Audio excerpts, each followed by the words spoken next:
IPL bowlers పై దౌర్జన్యం, BCCI bowlers పై దౌర్జన్యం. రే ఆపండ్రా, ఏంటి మీ ప్రాబ్లం?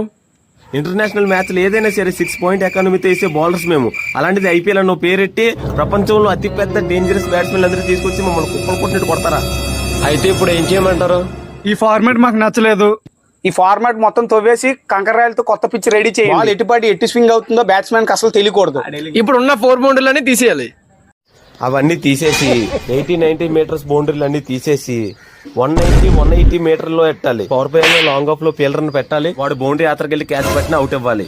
బౌలర్ స్ట్రైట్ గా ఒక ర్యాంప్ అయ్యాలి. అది ఎలా ఉండాలంటే బౌలర్ వెనక్కి వెళ్ళి పరిగెత్తుకుంటా రాకుండా అది థ్రెడ్ వీల్ మనం ముందు చేతిలో బాల్ ఇసిరేసి ఇలా ఉండాలి. బాల్ లెఫ్ట్ అయినా రైట్ అయినా వైడ్ బాల్ ఇవ్వకూడదు. ఒకవేళ ఇస్తామంటే మా పర్మిషన్ తీసుకుని మేము ఒప్పుకున్న తర్వాత ఇవ్వాలి. చేస్తేనే మేము ఆడతాం, లేదంటే ఆడం. ఇవన్నీ మార్చడం కంటే మీరు మానేయడమే బెటర్. ఐపీఎల్ బౌలర్స్ పై దౌర్జన్యం. మీ దుంపలు మీరు ఎక్కడ తయారయ్యారు?